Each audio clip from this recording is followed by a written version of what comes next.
नमस्कार.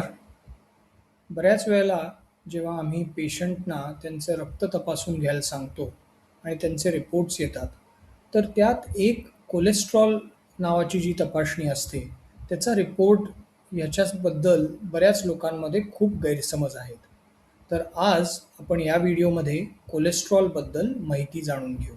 नमस्कार, मी डॉक्टर अभय तळवलकर आणि या व्हिडिओमध्ये आपण कोलेस्ट्रॉल आणि त्याच्या संदर्भात असलेले समज आणि गैरसमज याच्याबद्दल बोलणार आहोत. तर मी मगाशी म्हणलं तसं कोलेस्ट्रॉलचा रिपोर्ट जास्त आला किंवा हाय आला, की लोकं खूप घाबरतात. तर हे कोलेस्ट्रॉल म्हणजे नक्की काय आहे? कोलेस्ट्रॉल ही आपल्या शरीरात असलेली एक प्रकारची चरबी आहे आणि त्याची आवश्यकता आपल्याला हॉर्मोन्स तयार करण्यासाठी किंवा मेंदूच्या कार्यासाठी किंवा पेशींचं जे आवरण असतं त्याच्या रचनेसाठी किंवा व्हिटॅमिन डी तयार होण्यासाठी या सगळ्या गोष्टींसाठी आपल्याला कोलेस्ट्रॉलची गरज आहे. आणि बहुतांशी हे कोलेस्ट्रॉल शरीर स्वतः तयार करतं. उरलेलं कोलेस्ट्रॉल जे आहे ते आपल्याला अन्नातून मिळतं. आता जास्त कोलेस्ट्रॉल म्हणजे काय आणि कमी कोलेस्ट्रॉल म्हणजे काय? तर रक्त तपासणी करताना कोलेस्ट्रॉलच्या वेगवेगळ्या घटकांमध्ये आपण ते मोजतो. एक तर असतं टोटल कोलेस्ट्रॉल, म्हणजे तुमच्या शरीरामध्ये टोटल कोलेस्ट्रॉल किती आहे. त्याचं डिझायरेबल रेंज किंवा योग्य त्याची जी रेंज आहे ती साधारण 200 मिलीग्रॅम पर डी-एल अशी त्याची व्याख्या आहे. आता 200 पेक्षा जास्त आणि 240च्या आत असेल तर ते साधारण बॉर्डर लाईन आम्ही समजतो. पण 240 पेक्षा जर जास्त असेल तर त्याचा अर्थ की तुमचं कोलेस्ट्रॉल कंट्रोलच्या बाहेर चाललेलं आहे. आता कोलेस्ट्रॉलचे इतर प्रकार पण आपण समजून घेऊया. L-D-L cholesterol. एल-डी-एल म्हणजे लो डेन्सिटी लायपोप्रोटीन किंवा ह्याला व्हाईट कोलेस्ट्रॉल सुद्धा म्हणलं जातं, बॅड कोलेस्ट्रॉल.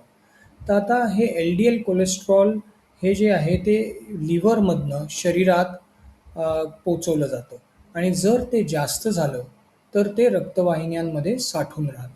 तर त्याचं योग्य माप आहे 100 मिलीग्रॅम पर डी-एल. जवळपास 100 ते 130 हे ठीक आहे, पण 160 पेक्षा जास्त जर असेल तर त्याला निश्चितच आपल्याला त्याच्यापासून सावध राहायला पाहिजे. कारण हे रक्तवाहिन्यांमध्ये अडथळे निर्माण करू शकतं आणि त्यामुळे हृदयरोगाचा धोका वाढू शकतो. त्याच्यानंतर एच-डी-एल कोलेस्ट्रॉल किंवा हाय डेन्सिटी लायपोप्रोटीन, ह्याला गुड कोलेस्ट्रॉल किंवा चांगले कोलेस्ट्रॉल असंही म्हणलं जातं. आता हे उलट काम करतं. हे रक्तातील अतिरिक्त कोलेस्ट्रॉल काढून पुन्हा यकृतात नेतं आणि त्यामुळे ह्याला गुड कोलेस्ट्रॉल असं म्हणलं जातं. आता हे कोलेस्ट्रॉल जे आहे ते पुरुषांमध्ये 40 पेक्षा कमी किंवा 50 पेक्षा कमी हे धोकादायक मानलं जातं आणि 50 ते 60 पेक्षा जास्ती असणं हे खूप महत्त्वाचं आहे. तर हे कोलेस्ट्रॉल जे आहे एच-डी-एल कोलेस्ट्रॉल, ह्याचं आपल्याला ह्याच्यापासनं हे 50 ते 60 या रेंजमध्ये असणं हे खूप आवश्यक आहे, कारण ते आपल्याला आपल्या रक्तवाहिन्या स्वच्छ ठेवण्यास मदत करतं. तिसऱ्या प्रकारचं कोलेस्ट्रॉल जे आपण म्हणतो ते ट्रायग्लिसराइड्स. आता ट्रायग्लिसराइड्स हा रक्तातील आणखीन एक प्रकारची ती फॅट किंवा चरबी आहे आणि त्याचं मुख्य वाढण्याचं कारण म्हणजे आहार आणि जीवनशैली या 2 गोष्टींवर ते अवलंबून असतं. सामान्यतः 150 पेक्षा कमी आणि साधारण 150 ते 199 ही रेंज जी आहे ती आम्ही ओके म्हणतो. पण 200 पेक्षा जास्ती असेल तर मात्र ते धोकादायक असू शकतं. हे का महत्त्वाचं आहे? कारण जास्त ट्रायग्लिसराइड्स ज्यांच्या शरीरामध्ये असतात त्यांना बाकीचे आजार होऊ शकतात आणि त्याचं मुख्य कारण जे आहे ते आपली जीवनशैली आणि आहार ह्याच्यावर आपण नियंत्रण जर ठेवलं तर ते कंट्रोल आपण करू शकतो. तर म्हणजे जास्ती साखरेचं सेवन केलं, मद्यपान केलं किंवा जास्ती स्थूल लोकं असतील किंवा तुमची निष्क्रिय जीवनशैली असेल, तर ह्या अशा लोकांमध्ये हे कोलेस्ट्रॉल वाढण्याचं किंवा हे ट्रायग्लिसराइड्स वाढण्याचं प्रमाण आपल्याला दिसतं. तर आता हे सगळं जाणून घेतल्यावर आपल्याला पुढे हे पण जाणून घेणं आवश्यक आहे, की फक्त हे आकडेच महत्त्वाचे आहेत का? तर एक सामान्य चूक म्हणजे जास्त किंवा कमी याच्यावर लक्ष केंद्रित करण्यापेक्षा ते बॅलन्स, त्याचा समतोल, LDL आणि HDL याचा समतोल कसा राहील ह्याच्याकडे आपण लक्ष दिलं पाहिजे. त्यासाठी आपली जीवनशैली, त्याच्यानंतर आपल्याला होणारा ताणतणाव, या सगळ्याचं नियोजन करणं खूप महत्त्वाचं आहे.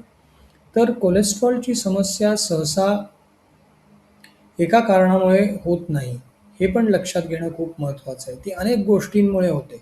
म्हणजे दीर्घकालीन स्ट्रेस आपण म्हणतो, किंवा अपुरी झोप असेल, निष्क्रिय जीवनशैली असेल, किंवा जास्ती प्रोसेस्ड फूड, साखरयुक्त आहार, किंवा हॉर्मोनल इम्बॅलन्स, या सगळ्यामुळे आपलं कोलेस्ट्रॉल वाढू शकतं. तर ह्याच्यात योग्य सुधारणा कशी करावी? बऱ्याचदा आपल्याला वाटतं, की नुसतं कोलेस्ट्रॉलची गोळी चालू केली की झालं. पण तसं न करता तुम्ही जर तुमची जीवनशैली बदलली, तुमचा आहार आणि तुमचं व्यायामाचं संतुलन जर तुम्ही ठेवलंत, तर तुमचं कोलेस्ट्रॉल कंट्रोल करण्यामध्ये खूप मदत होऊ शकते. तर महत्त्वाचा मुद्दा असा आहे, की नुसतं गोळ्या घेणं ह्याच्याकडे लक्ष केंद्रित न करता संतुलित आणि नैसर्गिक आहार, नियमित व्यायाम, ताणतणाव या गोष्टींचं व्यवस्थापन करणं, चांगली झोप घेणं, ह्या सगळ्या गोष्टी फार महत्त्वाच्या आहेत. तर लक्षात घ्या, कोलेस्ट्रॉल हा काही तुमचा शत्रू नाही आहे. पण तो शत्रू केव्हा बनतो? तर जर इम्बॅलन्स तुमच्या शरीरामध्ये झाला, जर कोलेस्ट्रॉल जास्ती झालं, तर त्याचा तुमच्या शरीरावर निश्चितच दुष्परिणाम होऊ शकतो. कोलेस्ट्रॉल मॅनेज करण्यासाठी आहार, व्यायाम याच्या व्यतिरिक्त होमिओपॅथिक औषधं पण आहेत, जी नैसर्गिक असतात आणि ज्यामुळे आपल्याला कोलेस्ट्रॉल मॅनेज करता येऊ शकतं. तर आपण हा व्हिडिओ पाहिलात याच्याबद्दल धन्यवाद. कोलेस्ट्रॉलबद्दल जी माहिती आणि गैरसमज होते त्याच्याबद्दल तुम्हाला थोडीशी आता माहिती मिळाली असेल अशी आशा करतो, आणि इथेच थांबतो. धन्यवाद.